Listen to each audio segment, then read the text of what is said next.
But that's also why it's essential to the role of any founder. I do think in any aspect of our business, we kind of have to be quality controlled. We have to stop the line, right? Because people are obviously like, there's like some little defect. I don't know, it could be UI, or it could even be if you're in a physical office, there's some trash on the floor. I think as a founder, you sort of have to stop, pick up the trash, throw it away. People are like, why are you doing that? You're late for your meeting. It's like, hey, Yeah, like the details matter, right? Quality details. matters. And if you don't live that as the founder, then you'll never have a quality culture. But there's two things. One is in the Toyota example from my readings, it also turned everyone into a QA inspector. And so it democratized the idea that quality is everyone's job because everyone on the line has a responsibility to report the issue. So I think that's just if you could imagine, I was listening to this podcast with a Patrick O'Shaughnessy podcast where it had the founder of CAA, Creative Arts Agency, Michael Ovitz, and he said scale gives us information advantages, which gives us competitive advantages.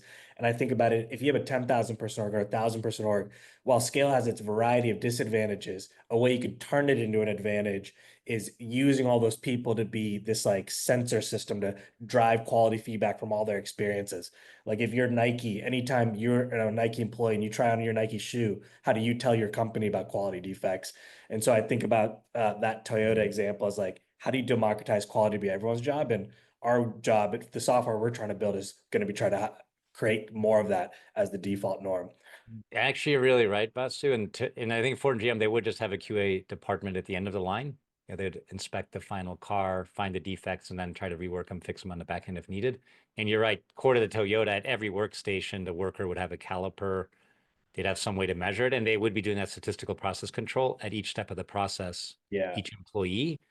And that is very different, right? And obviously, short-term people are like, oh, that slows you down, right? Because in traditional industrial engineering, like, oh, that worker, they should just be, bolting the tire onto the car. Like, why are they Yeah. wasting time to measure? But yes, but then you get that goodness if everyone's inspecting every part of the process continuously, then, and that Toyota proved that at the end of the line, they don't even have to have QA, right? Every car comes out perfect, but you have to invest in it, every employee, every stage of your process. So it's a fundamentally different mindset.